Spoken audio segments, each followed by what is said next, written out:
Jerry. Yeah. And thank you again on behalf of the Center for Indic Studies for coming to this seminar.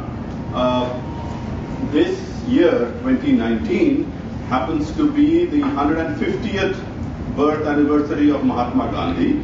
So there are many, many programs that are being conducted all over the world. And we thought, why not? We should also do some dedicated seminars based on this Gandhi theme. Just to give you a little background, our center, the Center for Indic Studies, it was established in October of 2001. And when we were preparing for our inaugural, then as you know in September, 9/11 happened. And at that time there was a proposal, many suggested that we should postpone our inaugural because of that event. But we said that because Gandhi is so central to the ideals of the center, and so we didn't postpone it. So we were founded in October of 2001. But today we will look at a particular aspect of Gandhi, and that is his debates with Rabindranath Tagore, the gentleman to your left. So Gandhi was born in 1869, died in 1948, assassinated in 1948. Rabindranath Tagore was born in 1861, so 8 years senior to Gandhi, and he died in 1941.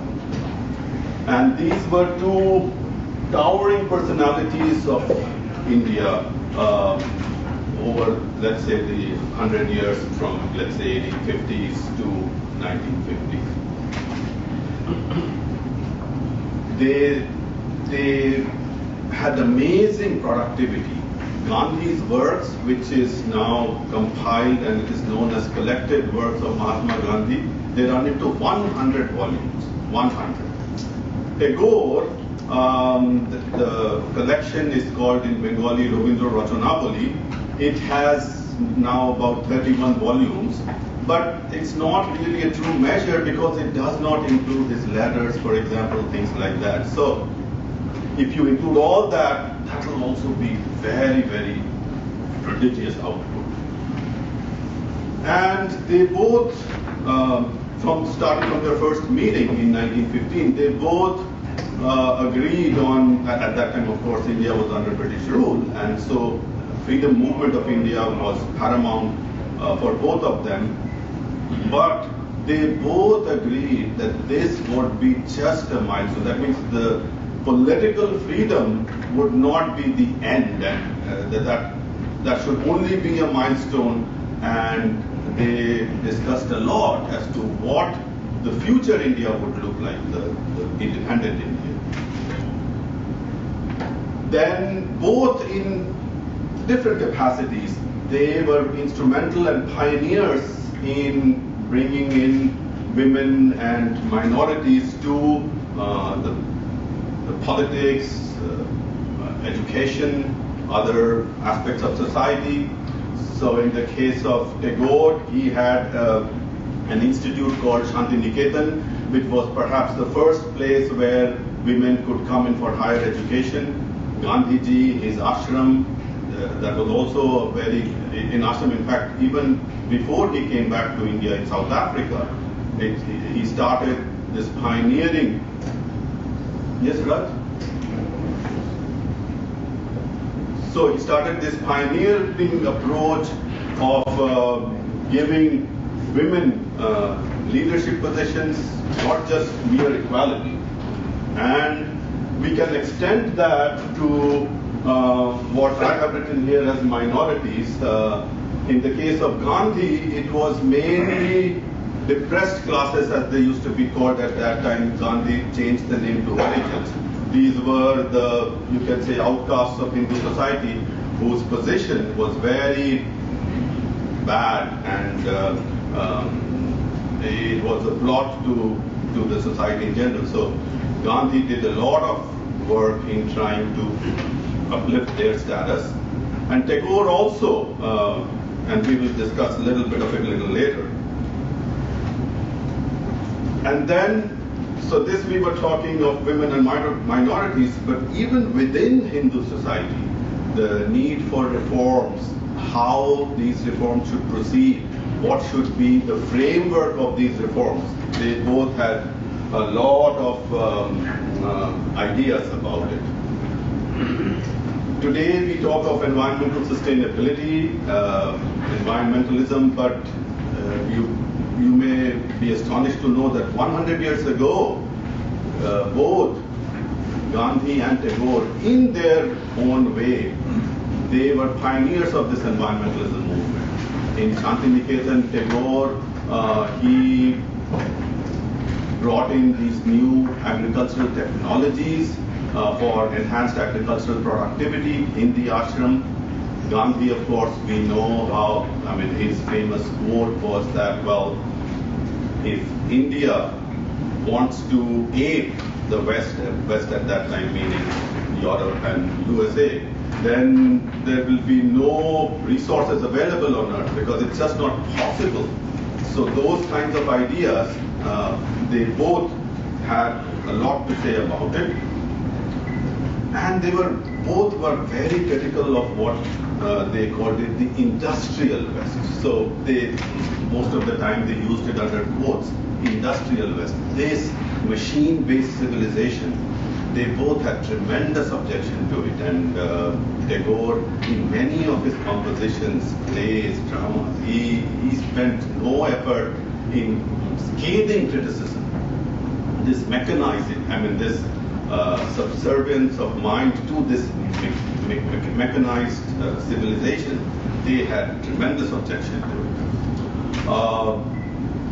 At that time, of course, as I said, we were under the India was under the British control, and so the educational framework was all British built, and they both, Gandhi and Tagore, they had ideas about a new educational policy, which they both instituted in their ashrams to some extent or the other. Tagore in Shantiniketan, Gandhi in Phoenix Farm, Tolstoy Farm, and then when he came back and established the Sabarmati ashram. In early 20th century, the Indian elite, they all conversed in English only. The Indian elite had become completely anglicized or Anglophilic, and so much so that the vernaculars, India, as you know, has many languages, 17 or 18 official languages, and about 30 or 40 more, depending on how you count. So those vernacular languages were losing their prominence, were losing literature, etc. So both Gandhi and Tagore stressed the need to learn in the vernacular rather than in English. And India was, and is still today, very much a rural society, but the condition of villages in India was extremely bad. So, excuse me, so they both had ideas as to how to develop village-based societies. Again, they were not using the same model, but they had ideas about it. So all I'm trying to say is they had many similarities. But I think the main, if you want to encapsulate that, that will be that India needed to free its mind, and India needed to kind of use the mind as the beacon as to what would be the next steps. So there were all these similarities, but then why are we calling it the debates? That means debate means that they had some differences. And they had many differences. I gave you a list of some similarities. The differences were even more. And that's the amazing part. But both were extremely transparent about these differences. And when we say debate, we typically conjure up a physical space where both are present and they are arguing back and forth. In that sense, it was not really debate because they were not physically present in one place. They were both expressing their ideas through articles, essays, interviews, newspaper articles, so forth and so on. So they had very clear differences, and they never shied away from it. Each was absolutely clear that here is I disagree, and this is why I disagree. And the most beautiful part is that even with these differences and debates, which I shall try to highlight some, their friendship, their mutual love, mutual respect, that did not dampen the least. Okay? So the idea being that when we talk of debate, we think that this argumentation is very antagonistic, is very hostile, but it need not be like that. Now, when we talk of the debates, debate is, of course, the English word that we use. In Sanskrit, in the Indic tradition, there are actually at least 3 words that we use for debate. So the first one is vad, and vad basically means that you establish your own arguments, and the opponent then listens to your arguments and then summarizes them or understands them and presents them and says, well, is this what you are saying? And only after you agree would he or she come up with the rebuttal. Okay? So it's a very healthy argument, and the goal in vad is not really to defeat. I mean, when we talk of debate, we usually think of defeating somebody's argument. But in vad, in the Sanskrit term, it's not really the defeating per se, it is trying to establish your position and you contrast it. Okay? Then we come to the next level, which is called jalpa. Jalpa is the central part of vad is still there, but now we have brought in some of these gimmicks. You know, this you twist the wording of your opponent. You find a weak point and you then just drill through it. So, but you're still your goal is to establish your position. And then comes the worst part, which is called vitanda. This is not really debate, this is harangue. You just harangue, you just try to oppose without putting any clear logic or any clear sequence. So, as much as I would like to say that Gandhi-Tagore debates were in the first category, vad, I will give you some glimpses where you can argue that it did not confine itself to the vad, it did get into the domain of jalpa. Okay. But definitely not Vedanta. So then the question is, well, why should we be worried about 100 years later or more? I mean, in that time frame. And when I was a school kid, at that time in Hindi, there was a very popular song. It went something like this. I will speak in Hindi first and then I will translate. It said, Sikandar ne Porus se ki thi ladai, jo ki thi ladai to main kya karu? Which basically means that in history we learned that Alexander and Porus, they had a fight. But even if they had a fight, how does it matter to me? And so I need to answer that question for you all, that why does it matter? And the answer is it matters because this series of debates, they basically helped us meaning India, get into the heart of what is this concept of India. India, as you know, has been a very ancient civilization. It has had many influences, but what would this framework be? And especially now when we are talking of debate in the 1920s, 1930s. So at that time, what was the role of, let's say, modernity, enlightenment, reason?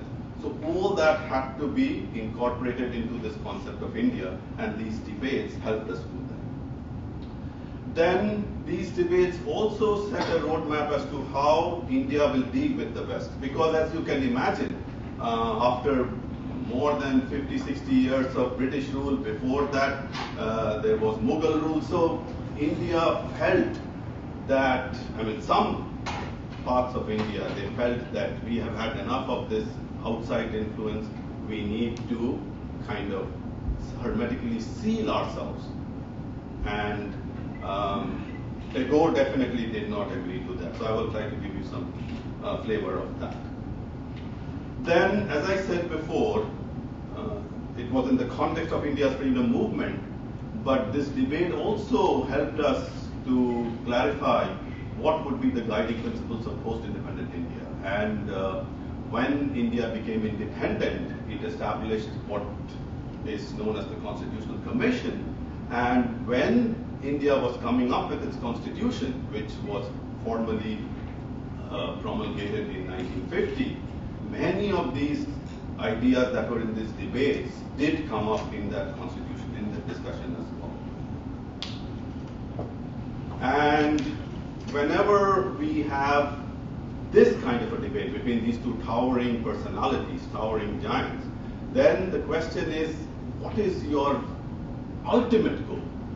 And the idea, of course, is for reaching that ultimate goal, you may have to sacrifice some of the lower goals. I mean, of course, whether you can call it a goal or not is a different question, but you need to establish that. So these debates help establish that. And finally, as I will try to show you with some of these debates, the goal was the same, as I said, and they themselves agreed. Tagore and Gandhi themselves agreed the goal was the same.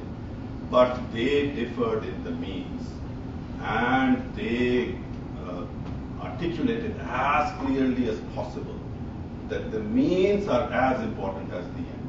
So just the end being the same and we are different paths, so it doesn't matter, that definitely was not something they could agree to. Okay. So now let's get to the debates. So as I said, they met, Gandhi, as you know, he went to England for his law education, came back, was a failed lawyer in Bombay. Didn't get too much of traction. And you can say as a desperate measure, he went to South Africa. So he comes back from South Africa in 1914, for good. And their first meeting is in 1915. By this time, Tagore has already won his Nobel Prize in 1913, so it's universally known, what to talk of India. So their first meeting, of course, Gandhi knew, before the first meeting, Gandhi knew of Tagore's Shantiniketan, and in fact, before Gandhi came to India, he sent his boys of Phoenix Ashram to Shantiniketan. They spent a few days there. And Tagore also knew of Gandhi. Gandhi was not that well known in 1915, but it so happened, incidentally, that Gandhi had come to India in 1901 in the Indian National Congress, which was held in Calcutta at that year. And at that time, he was, of course, coming as a petitioner on behalf of the Indians of South Africa. But he had a meeting with Rabindranath Tagore's elder brother, Jyotirindra Tagore. Jyoti Dada, Tagore used to call him. So Jyoti Dada and Gandhi, they met, and Jyoti Dada was very impressed with Gandhi. And of course, this news was communicated to the family. So when Tagore met Gandhi, he knew that at least Jyoti Dada had given him glowing recommendation. So they meet in 1915, and after their first meeting, each comes out with tremendous respect and tremendously impressed with the other.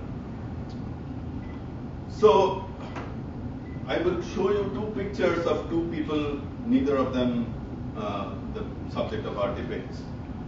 Pranjivan Mehta, a very well-known personality in Gandhi's biography. Gandhi was heavily influenced by Dr. Mehta. And why do I show this picture? I show this picture because Pranjivan Mehta was the one who actually coined this honorific Mahatma for Gandhi. And this was way before 1915. This was in 1907. Okay? So the first documented place of addressing Gandhi as Mahatma was by Pranjivan Mehta in 1907. And similarly, Brahmo Madhav Upadhyay, he's well known he was well known as an intellectual in the Bengali elite when we talk of Bengali Renaissance. he's a very important figure. And he was also a very good friend of Tagore. And in fact, in 1901, he went with Tagore to what is known as Anti-Hindi now. At that time, Anti-Hindi had not been founded. And in 1901, he used the term Gurudev. And so today, universally, when we say Gandhi, we say Mahatma Gandhi. When we say Tagore, we say Gurudev Tagore. But these two people, much before the Gandhi-Tagore first meeting, they used this. But what Gandhi and Tagore did was they took these and they used it so frequently that everybody else started using it. So Gandhi and Tagore, they popularized it. Gandhi Gurudev and Tagore Mahatma. And in all his letters, Tagore would say, "My dear Mahatma Ji." In all of Gandhi's letters, you will see, "My dear Gurudev." So this is a picture just I found. This is at a Gujarati literary conference in the 1920s. And I like this picture because it's one of the very few photographs where Gandhi is seen wearing this cap. This cap in India is called Gandhi cap. But you don't find many pictures of Gandhi with this cap. Anyway, so let's get to the heart of the debate. The first major disagreement occurred in 1921, and this was because Gandhi, in some public meeting, somebody asked Gandhi, and the question was asked of Ram Mohan Roy. Ram Mohan Roy, very famous intellectual of the early 19th century. And the question was asked of Ram Mohan Roy, and Gandhi said, as you can read, Ram Mohan, and he also brought in Lokmanya Tilak, but we'll not talk of Tilak. Ram Mohan Roy were so pygmies, the word pygmies, who had no hold upon the people. And Ram Mohan would have been a greater reformer, and Lokmanya Tilak would have been a greater scholar if they had not to start with the handicap of having to think in English and transmit their thoughts chiefly in English. Now, Gandhi, first of all, it is a very uncharitable remark, unnecessary remark, because there was no need, and it was also inaccurate. Why? Because when we read the biography of Ram Mohan Roy grew up in a Bengali family, so of course he knew Bengali. In those days, Sanskrit was the means of learning about the Hindu scriptures and religions, so Ram Mohan Roy knew Sanskrit.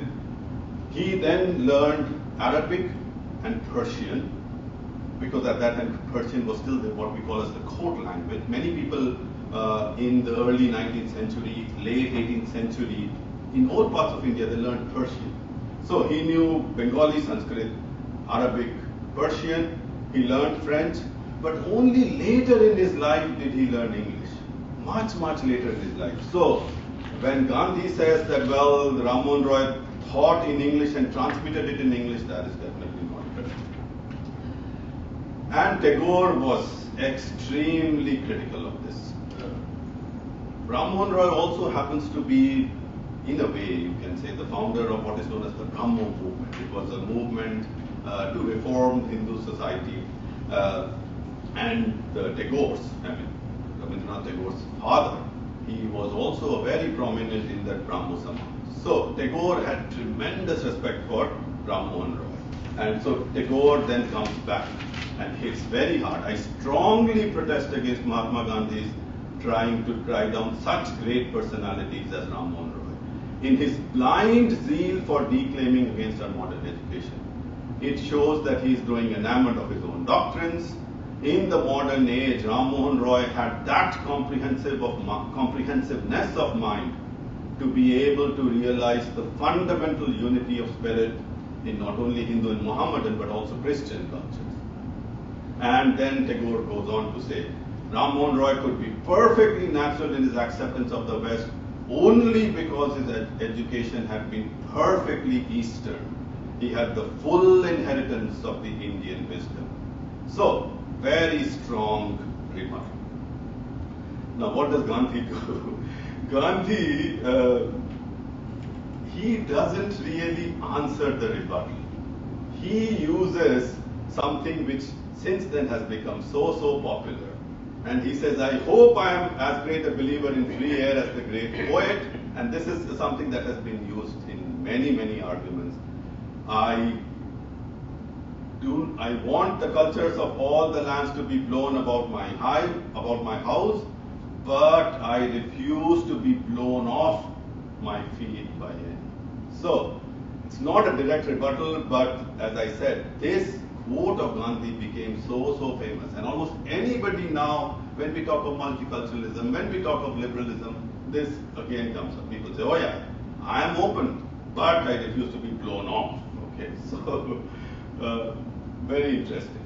So this is a photograph taken in Shantiniketan. So this is of course Tagore, Gandhi, and then this third gentleman is C.F. Andrews, a remarkable personality, a British who came to India, stayed throughout his life, and we don't have the time to get into his biography, but amazing personality. He was the one who actually worked both with Gandhi and Tagore, so he knew them both very well. So now we come to perhaps the most intense and direct and scathing part of the debates. And so this was not about one particular topic. It encompassed many aspects. So you can call it the Charkha Swaraj non-cooperation boycott debates. Okay?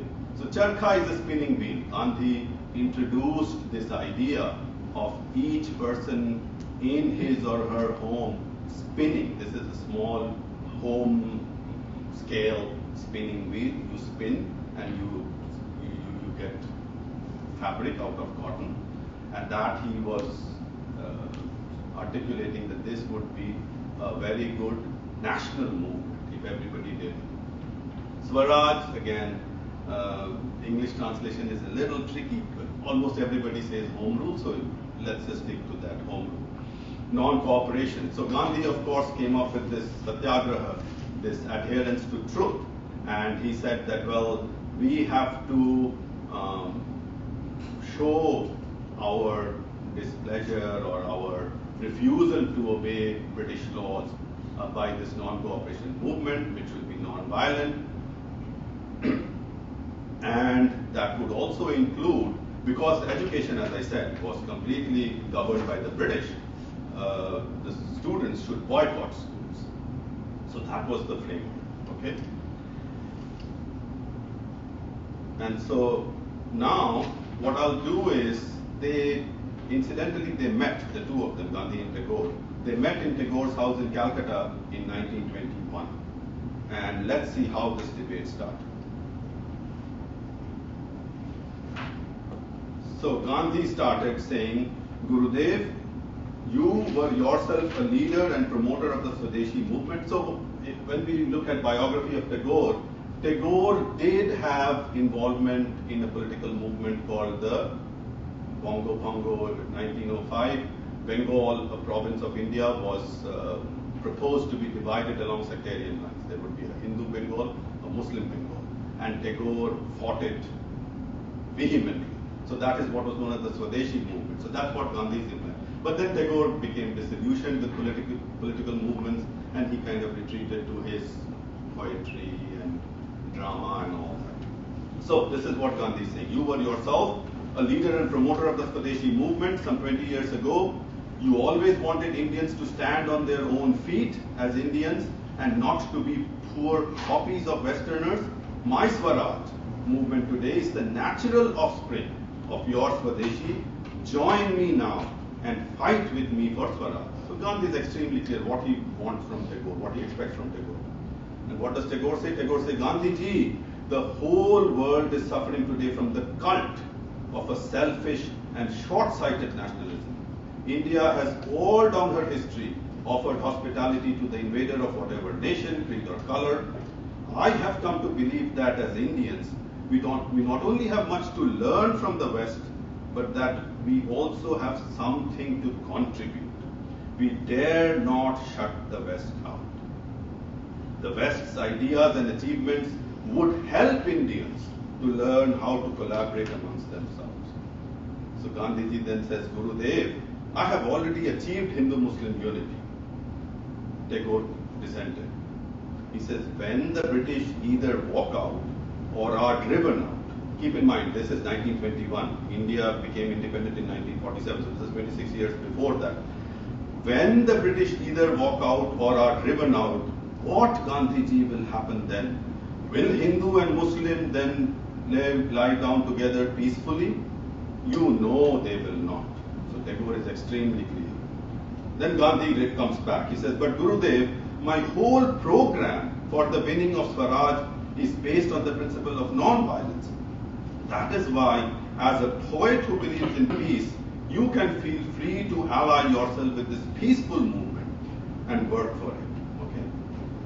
And so then Tagore says, Gandhiji, come and look over the edge of my veranda and look down there and see what your so-called non-violent followers are up to. So what was happening then, and which was very common at that time, is, as I said, this boycott of schools, and it was also a boycott of foreign clothing, foreign textiles. So in those days, what happened was people would collect at a central location.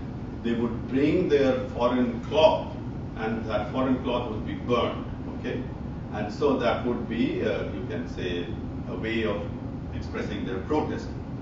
So that is what Tagore is referring to. He says, look over the edge of my veranda. The non-cooperators had stolen pieces of foreign-made cloth from the bazaar in Chitpur Road and lit a bonfire with them in the courtyard. You can see for yourself, there they are, howling around it like a lot of demented dervishes. Is that non-violence, Gandhiji? We Indians are, as you know so well, a very emotional people. Do you think you can hold our violent emotions under firm control with your non-violent principles? No, you cannot. Only when the children of our different religions, communities and castes have been schooled together can you hope to overcome the violent feelings which exist today. And I am reminded, my grandfather, who was in his 20s at that time, he told me that he also participated in some of these events, and he told me that when they would do it, when they would light this bonfire and then they would sing and dance, and it gave a boost of adrenaline, no question about it. But after that, 2 days after that, 3 days after that, it's back to square one. So what Tagore is hinting is this cultish kind of fascination is what he was very much against. Okay, whenever you try to deify something or place something based on pure raw emotion, he was completely against that. So that's the background. Then Gandhi said, well, okay, let me just skip because we may be running out of time.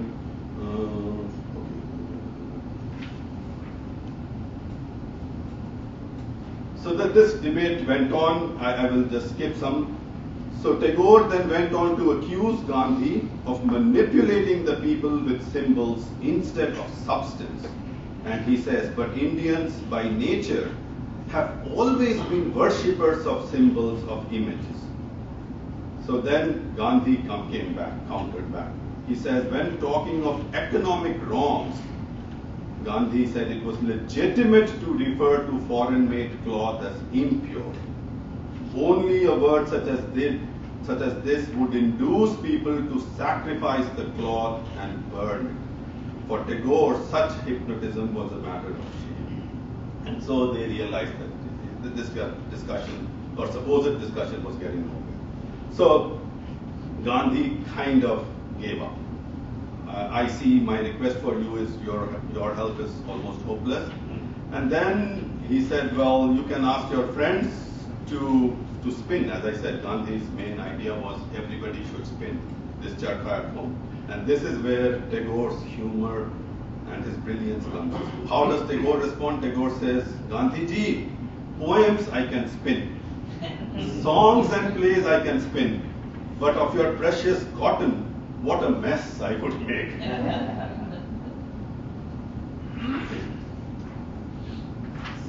So then this was the meeting, which, as you can see, didn't go very well. And then they took to writing. Gandhi in his Young India, his publication, Tagore in Modern Review, and in some others. So it went back and forth. And it's a very long, detailed arguments. Of course, we don't have the time to go through it in completeness. I will just give you the flavor. But when one reads these articles, then two things come out. One is, of course, the power of their argument. And the second thing is how deep they thought about it. It was not just that they were writing it based off their emotions. They backed it up with facts, and not only facts, with their understanding of history, and not only that, even back to the Hindu texts. So they quoted from Hindu texts, the Upanishads, the Bhagavad Gita. So it's a remarkable exchange. Anyway, so let's see what Tagore has to say of this Swaraj. So Tagore, alien government in India is a veritable chameleon. Today, it comes in the guise of the Englishman. Tomorrow, perhaps, as some other foreigner. The next day, without awaiting a jot of its virulence, it may take the shape of our own countrymen. So just see how prescient it was. It may take the shape of our own countrymen. However determinedly we may try to hunt this monster of foreign dependence with outside lethal weapons, it will always elude our pursuit by changing its skin or its color.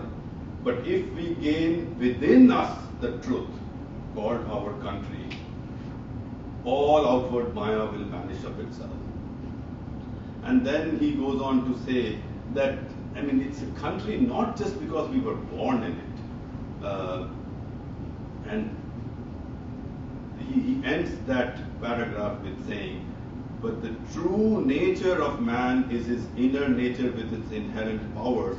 Therefore, that only can be a man's true country, which he can help to create by his wisdom and will, his love and his actions. So, Tagore's idea of country is very different from what we typically consider geographical space or things like that. And then, as I said, this is a long argument, so I'll just give you a little more flavor.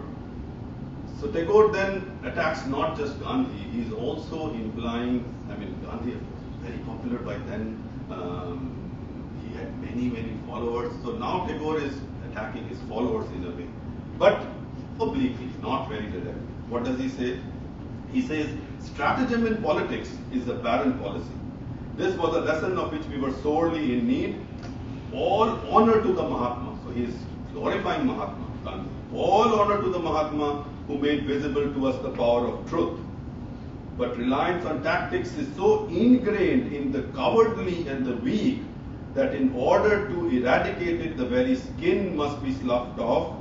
Even today, our worldly wise men cannot get rid of the idea of utilizing the Mahatma at a secret and more ingenious move in their political calendar. So now he is imputing that these followers of Mahatma, they definitely are not at the spiritually elevated state of Mahatma. So they are using all this for their, you can say, own ends. So with their minds corroded by untruth, they cannot understand what an important thing it is that the Mahatma's supreme love should have drawn forth the country's love. The thing that has happened is nothing less than the birth of freedom. It is the gain by the country of itself. And then he attacks Mahatma. And he says, well, Gandhi had so many options. I mean, why did he choose this particular path? And so he says, he first explains why he's calling now Gandhi as the Guru. And then he says, why should not our Guru of today, who would lead us on the paths of karma, send forth such a call? Why should he not say, come ye from all sides and be welcome, let all the forces of the land be brought into action? This is a very famous Upanishadic expression, but for then alone shall the country. Freedom is in complete awakening, in full self-expression. God has given the Mahatma the voice that can call, for in him there is the truth. Why should this not be a long-awaited opportunity? So he's saying, why doesn't Gandhi do these? And then he says, but Gandhi's call came to one narrow field alone. To one and all, he simply says, spin and weave. Spin and weave. So he's now just trying to demolish why this spinning and weaving would not really pass muster by Tagore. And so then he says this very famous Tagore quote, the charkha in its proper place can do no harm, but will rather do much good. But where, by reasoned failure to acknowledge the differences in man's temperament, it is in the wrong place, their thread can only be spun at the cost of a great deal of the mind itself. Mind is no less valuable than cotton thread. So Tagore is extremely clear that we cannot let these raw emotions, these temporary goals, ideals, obstruct us on the path of this freedom of the mind. And then he comes back to this burning of cloth, and then he says, well, the question of using or refusing cloth of a particular manufacturer. As I said, the idea was to boycott British cloth because it had completely decimated the Indian textile industry. So the question of using or refusing cloth of a particular manufacturer belongs mainly to economic science. The discussion of the matter by our countrymen should have been in the language of economics. So what Tagore is saying is, and which was also very true at that time, that who were suffering from this boycott? What was happening is that, of course, this British cloth, Gandhi had objection to it, but it was much, much cheaper than this so-called indigenous textile. So if you were a poor person and you used British cloth just because it was cheap, now you are being asked by all this mob to make a bonfire out of it. Who is being the sufferer? Okay, so we have completely kind of decoupled ourselves from the economics of it. That was what was Tagore's major objection. And so he says, we take the course of confirming ourselves in it by relying on the magical formula that foreign cloth is impure, thus economics is bundled out, and a fictitious moral dictum dragged into place. So, very, very powerful and very direct. And then he says, as clearly as possible, the command, the command to burn our foreign clothes has been laid on us. I, for one, am unable to obey it. I am against this terrible habit of blindly obeying orders, and I feel that the clothes to be burnt are not mine, but belong to those who most sorely need them. So, this is Tagore's criticism. And then we come to this boycott of schools. Tagore says, well, okay, Gandhiji, you have said to boycott schools, but at that time there was no alternative education system to impart better education. So the existing British-sponsored education was undoubtedly abominably poor. And Tagore was its severest critic, but then he tells Mahatma Gandhi, our students are bringing their offering of sacrifice to what? Not to a fuller education, but to non-education. And this kind of program could not be sustainable. So you see, it's very clear. And then we come to what is Gandhi's response. And Gandhi's response is very direct. Gandhi says that, let's talk of boycotting in schools, government schools and colleges. The training that was being given in those schools what did it do? Well, it rendered our students helpless and godless. So if that is the kind of education that they were getting, what matters if they don't get it? What matters the least? Then he comes back to cloth. He says, it was our love of foreign cloth that ousted the wheel from its position of dignity. Therefore, I consider it a sin to wear foreign cloth. I must confess that I do not draw a sharp or any distinction between economics and ethics. So, if ethics dictates that I boycott foreign cloth, economics should not come into that calculation at all. That is Gandhi's view. Okay? And so then Gandhi, in a remarkable turn, he says something which again infuriates Tagore. So he says, I do indeed ask the poet and the sage to spin the wheel as a sacrament. And this is where the but is. He says, when there is war, the poet lays down the lyre, the lawyer his law reports, the schoolboy his books. So it's very clear. It's war, basically. War against this foreign government, foreign control. And again, Tagore comes back, and he does not like this. So Tagore was unwilling to suspend the poetic life to depart from the poet's religion. So that is a very famous article by Tagore, The Religion of a Poet. And there he articulates very well that for a poet, nothing else matters but the articulation of what is in his mind. So to say that now it is war and so the poet should lay down his lyre, Tagore completely disagrees with him.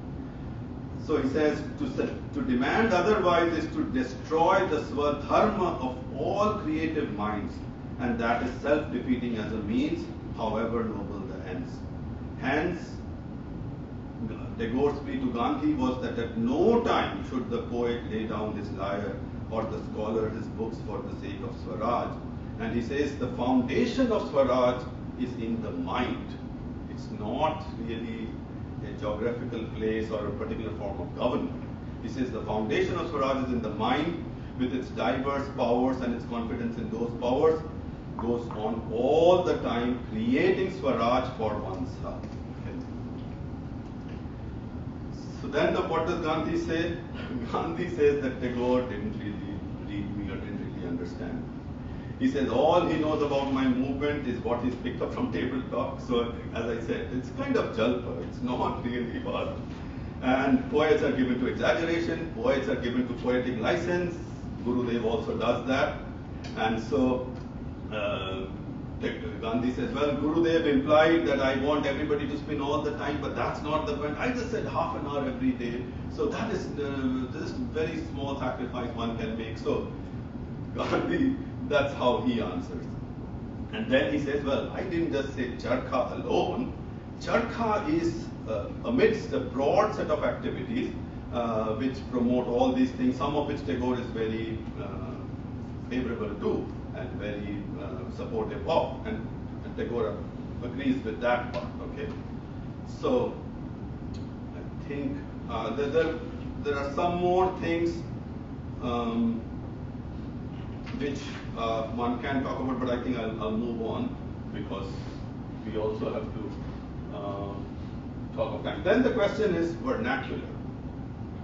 So Gandhi, as I said, he was very respectful of Tagore, very deferential to Tagore. Every major activity Gandhi would undertake, he would write to Tagore saying, Gurudev, do I have your support? Gurudev, do you agree with this? So this is Gandhi's questions to Tagore about Hindi, okay, Hindi or vernacular. And he says, well, is not Hindi or Urdu the only possible national language for interprovincial intercourse? Is it not desirable to give highest teachings through the vernaculars? Should not Hindi be made a compulsory language in all post-primary schools? And what is Tagore's answer? Tagore's answer is yes and no. He says, yes, of course, Hindi is the only possible language. But, he points out, it is a foreign language for some Indians. And Tagore, as you can see from his earlier debates, he doesn't like imposition. Imposition is something very anathemical to him. So he says it cannot be imposed. And here I am reminded when I was a very, maybe 5-6-year-old kid, my mother recounted that, I don't remember, but she remembers. We were in a bus in Madras, at that time it used to be called Madras, today it's called Chennai. This is late 1960s. So we were traveling in a bus, and some people, they stopped the bus, asked us all to get down, and they set fire to the bus. And this was the famous, what is known as the Anti-Hindi Agitation. Very destructive not just to life and property, but also to the idea of India. So, and there, the Dravidians, as we call them, their main argument was, why would you impose Hindi on us? Okay, so imposition, Tagore could not agree. And then he says, well, Hindi will have to remain optional until a new generation of politicians, and he was talking, of course, of the Congress at that time. So, unfortunately, we still haven't reached that today.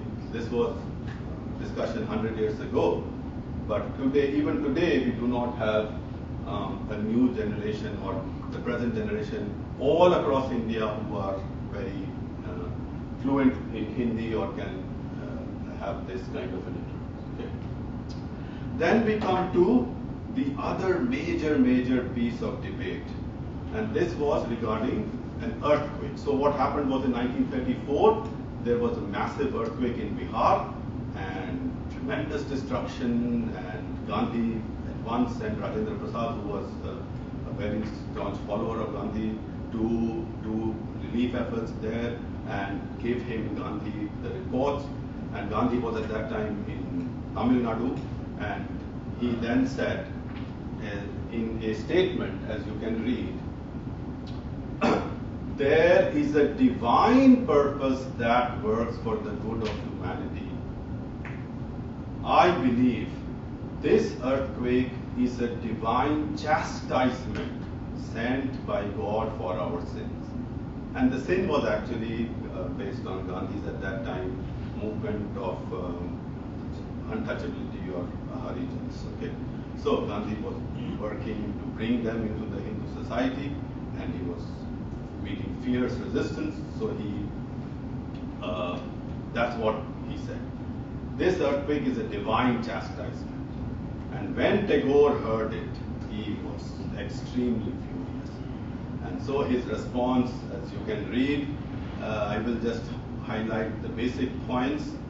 Blindly, the Mahatma Gandhi blindly following their own social custom of untouchability, of having brought down God's vengeance upon certain parts of Bihar, and it is unscientific.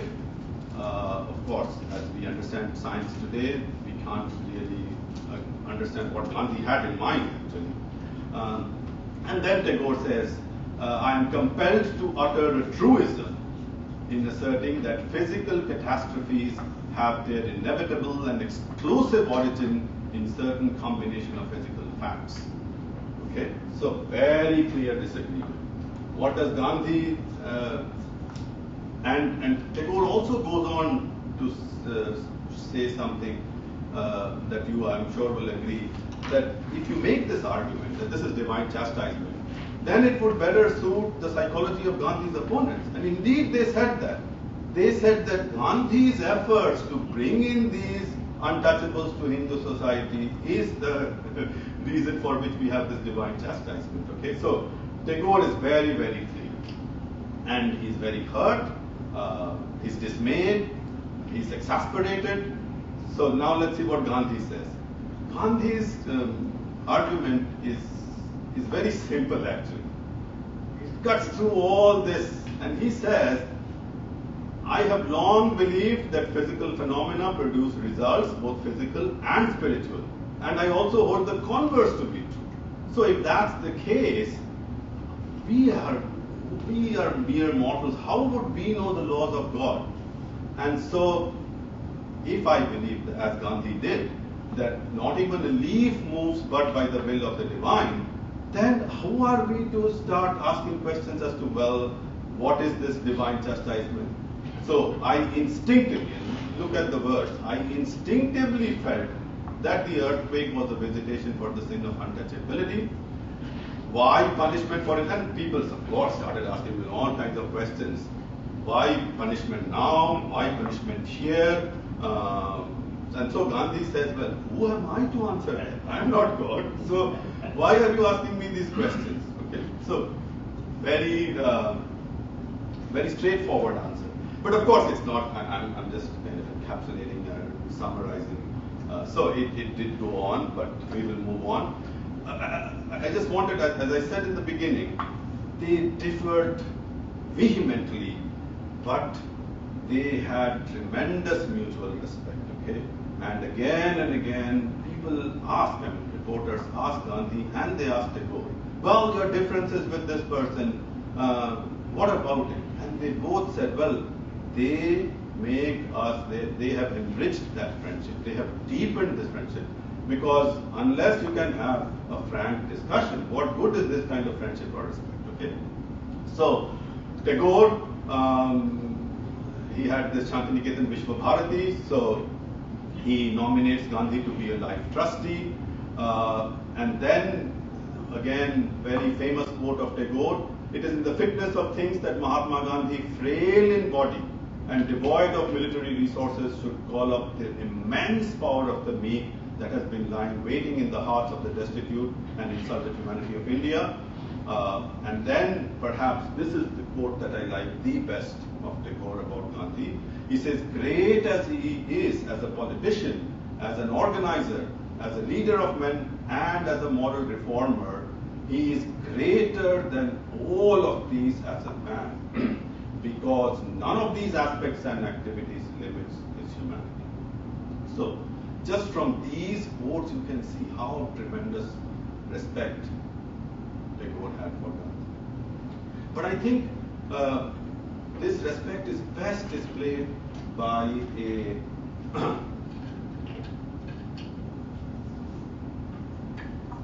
an incident. So Gandhi, as you know, he undertook many of these fasts for a variety of reasons.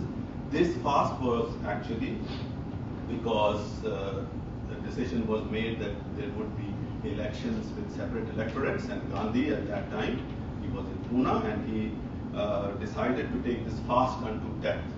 Fast unto death means I will not have any solid or nutritious liquid food until this promulgation is revoked.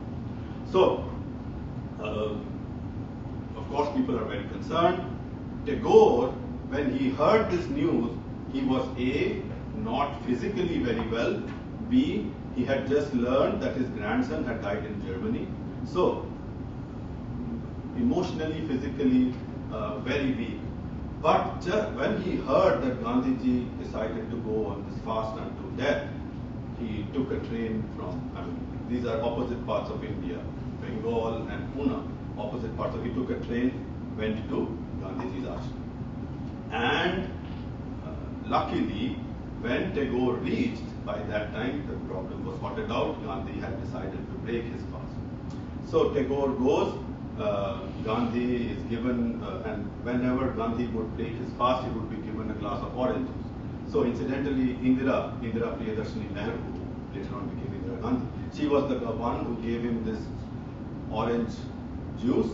Gandhi took it, and then that was a Monday. On Mondays, Gandhi had what is known as Maun Vrat. He would not speak. So he gave a piece of paper to Mahadev Desai, again, a remarkable personality. If someday we get a chance to talk about him, people call him Gandhi's secretary, but he was much, much more than that. So Gandhi gives Mahadev a piece of paper. Mahadev brings it to Tagore, and Gandhi wanted Tagore to sing a very famous composition of Tagore. And Tagore immediately, he sings that song. It's a very famous song, Jibon Jokhon Shukhaye Jay. And I'll just sing for you the first part of it.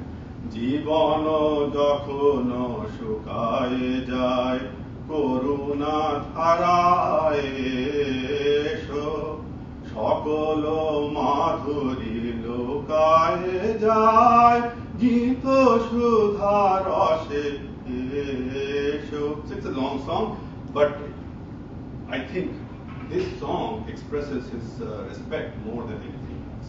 Okay. Then, when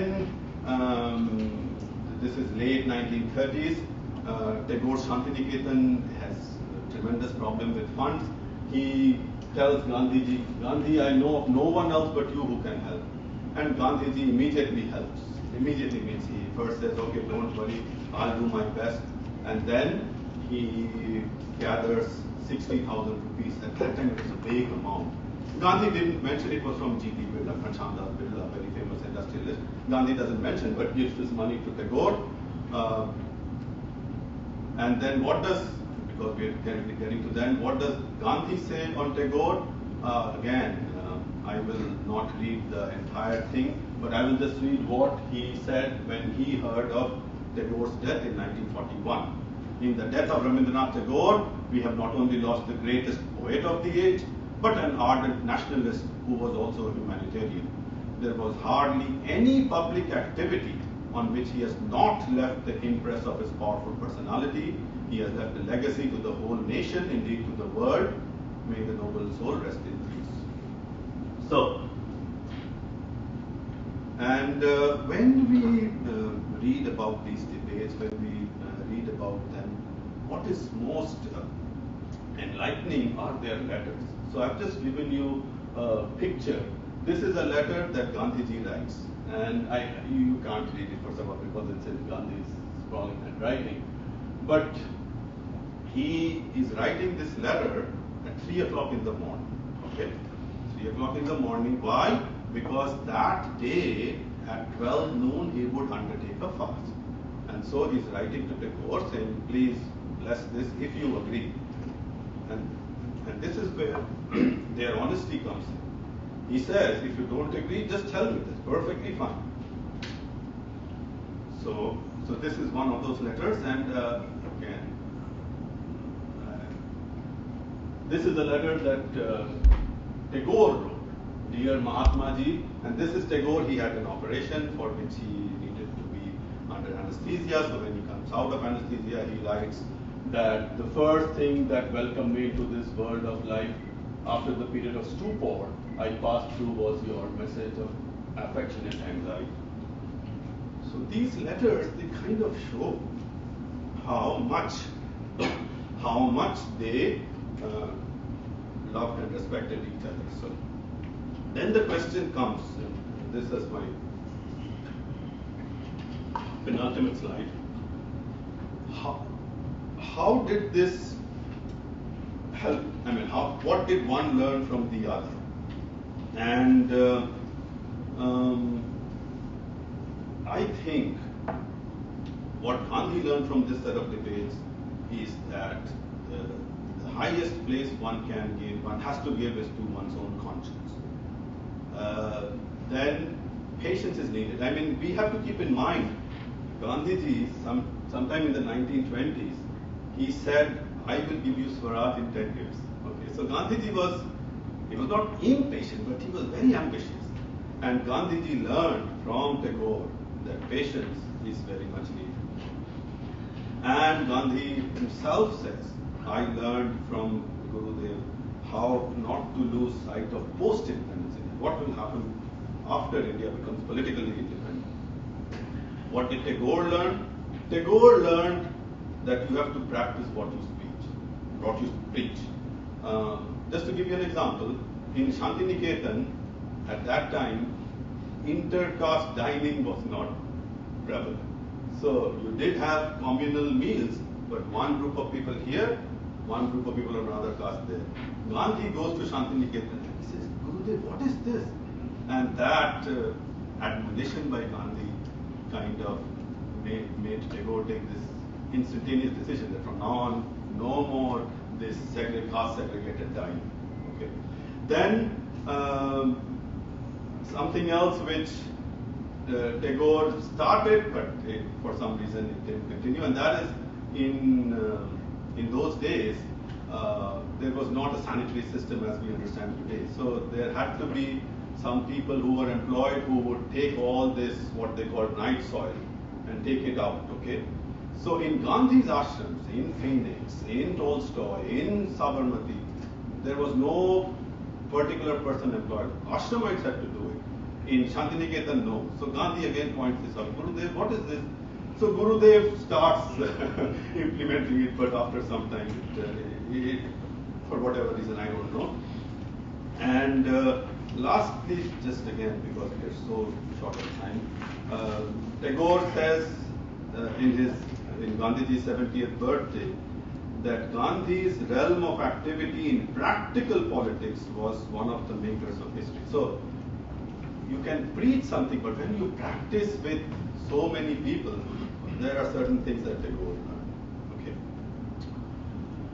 And just to set it all, there was an overarching Hindu framework for the debates. And I'm saying this because some scholars have said, well, the differences were because Tagore believed in the Upanishads and Gandhi believed in Bhagavad Gita. And that is absolutely not tenable. Because there is no difference as such between the teachings of Upanishads and Bhagavad Gita. Okay, so that doesn't hold. But the way one can understand their differences within the Hindu framework is, and this is something they themselves said, although not so many words. When Gandhi was asked, what is your life's philosophy? Give it in as few words as possible. Gandhi said, I will give it in 3 words. Okay, what are the 3 words? Renounce and rejoice. Okay. And one can, of course, understand it very easily that if you can, this ascetic spirit, if it can renounce everything, then of course you will get this unlimited joy. What did Tagore say?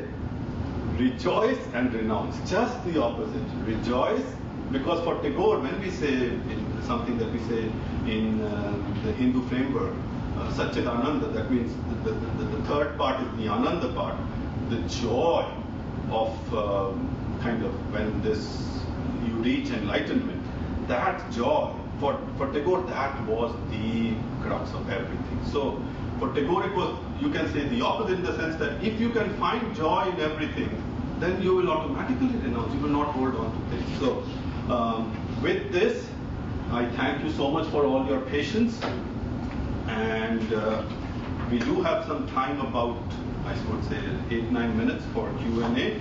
I'll be happy to answer any questions. Thank you. Regarding the 3 forms of debate, and Vada sounds like something that we would today call deep listening. It is listening, yes, but listening complemented with counter arguments. Yeah. Deep listening is a prerequisite to it. Yes. In Vada, it is you do deep listening, Yes. then you articulate to your opponent, is this what you are saying? And only when the opponent agrees that, yes, this is indeed what I said, Yeah. do you then come with your counter argument. Right. So where is the emphasis in Vada? Is it on the listener or on the presenter? Because it's an interplay. Yes, it's an interplay, Yeah. but Is there an emphasis on one of the emphasis is on establishing what one is articulating. But you are, as I said, you do not do that by trying to twist the words or try to find a weakness in your opponent and then just kind of rolling on it. Yeah. That's not it. Yeah. Well, I found it fascinating, the 3 forms that you talked about. I never come across this before. Yes, these are, yeah. In a general way I have, but that was very nicely put. But in general, I found so much that I was really very impressed with how many things in this debate really touch on issues internal, interpersonal, but also international that are still very relevant today. Exactly. And so I found you have articulated it, yeah, you very succinctly put it. And in fact, Roma Roland says that these debates, maybe they were for India, but the whole world benefit. And indeed, some of these points do have salience even today. Oh, yes. Yes, Trilita. Thank you so much for this enlightening talk. You have done a lot of research going through all these things. Very, very impressive. I was questioning in my mind as to whether the freedom of India, in the mind of Tagore and in the mind of Gandhi, were these two different things? Because when I look at your saying that Tagore was freedom of mind is the one that you. So there was nothing like a geographical freedom. This is the part of India and we want Mother India.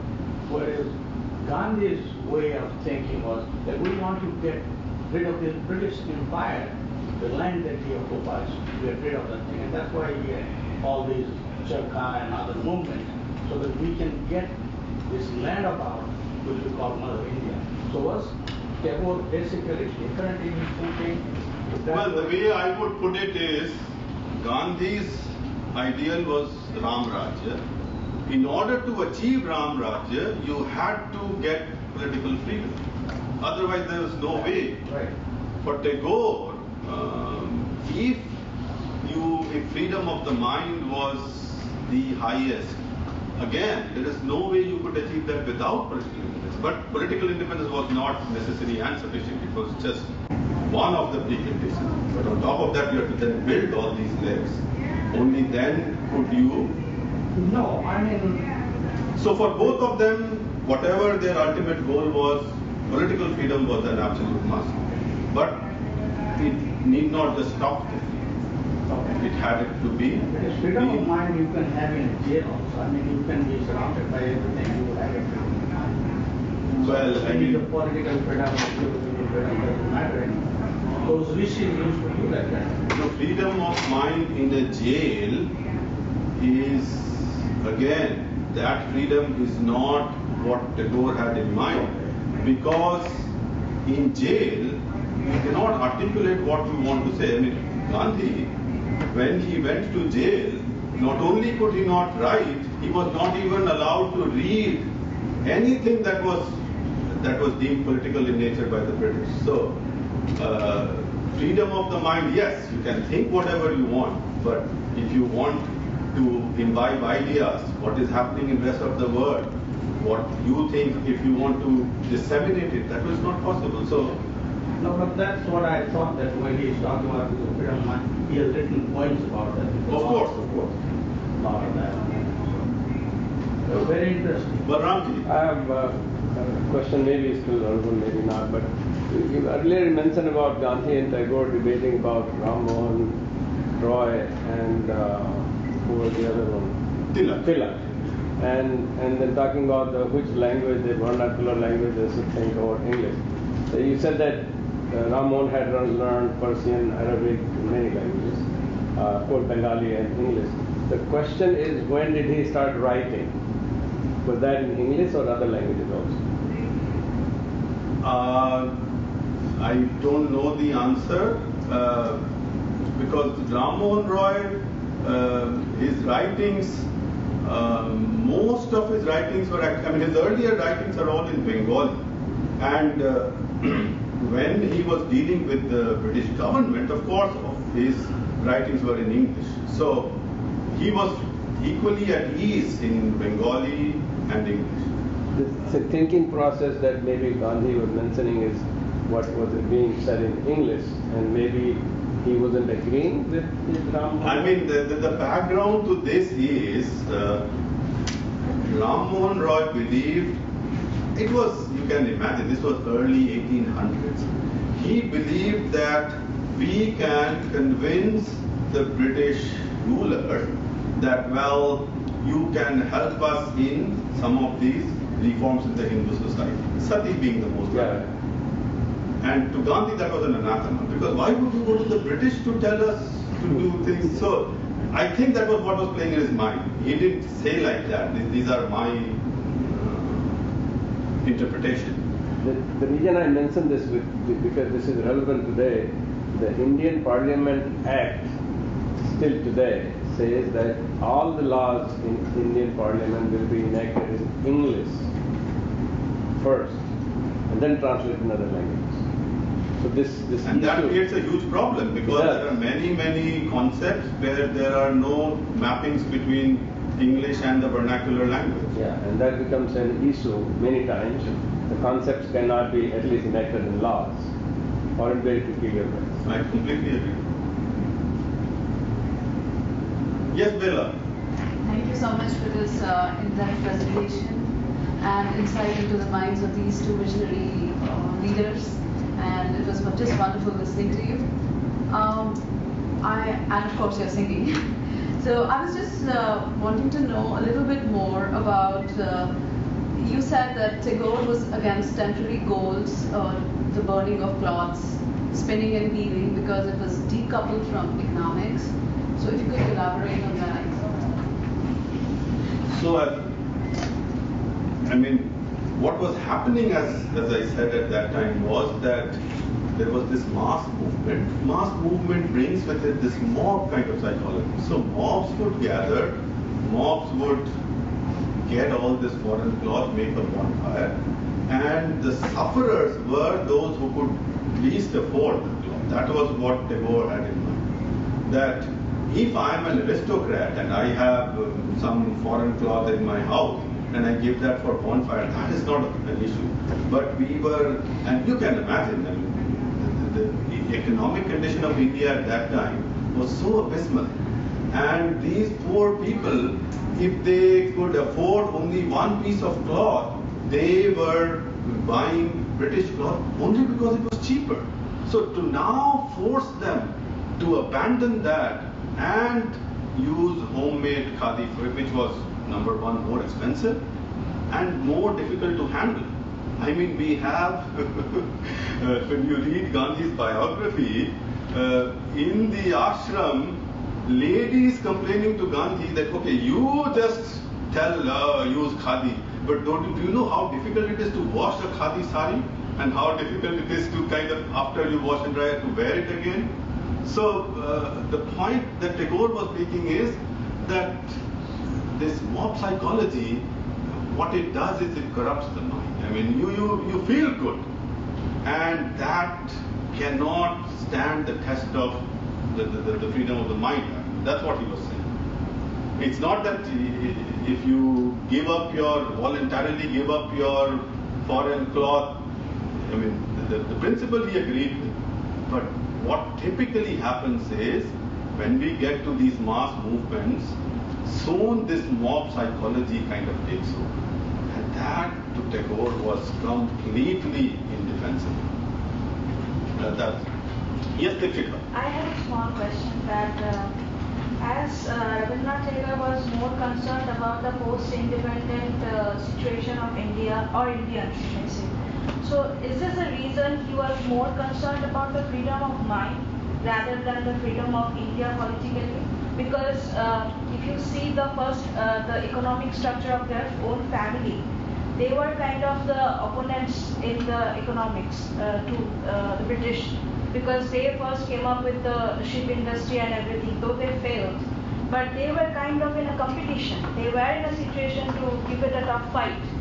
So his grandfather, Nath, he was you can say, he made huge money because of the British.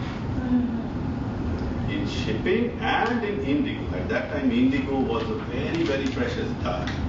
And Nath, he again, we will not get into the details, but he made lots of money. But that I don't think is what Tagore is saying. What Tagore is saying is, freedom of the mind can come only if you are politically free.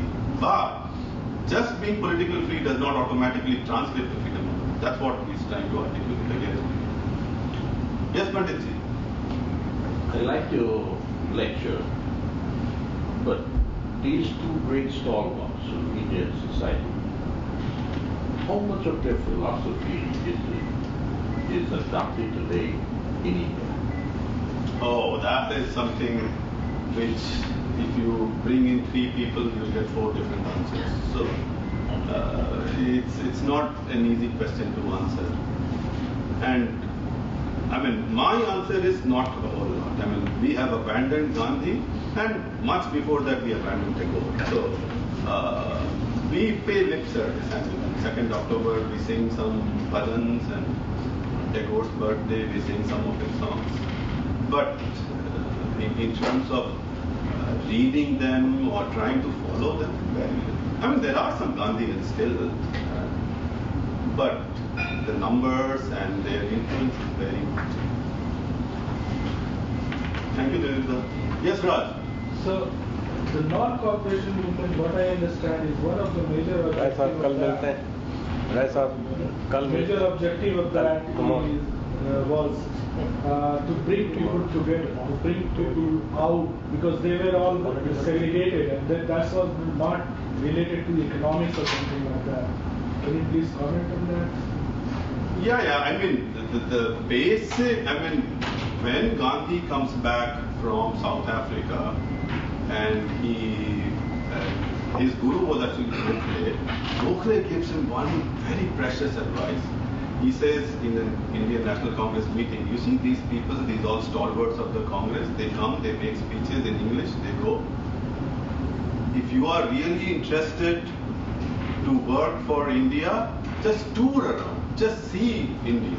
And Gandhi follows that. For 1 year, he extensively travels. And what he then finds is that the people of India, they have no kind of correspondence or no relationship with this freedom movement which he thinks of. So his chief goal is to involve the people, because only then can it become, because if non-violence has to be the basis, then you need the force of numbers. And the way to bring in all, as you said, all these people who had no interest actually, because it didn't affect them. These Indian National Congress meetings were basically, you can say, the preserve of the elite class. So those are Gandhi's, you can say, brilliant insights, that we need to involve the common people. In order to involve the common people, we need to explain to them in their terms why it is that this is needed. And that is what Gandhi then does so miraculously. Only then does it become the kind of mass protest that then shakes the British Empire. The Dandi March and all those other things. So it is not more than, it is much more than the mob kind of. Oh yes, absolutely. It's much more than that, no question about it. Thank you. Any other questions? Thank you.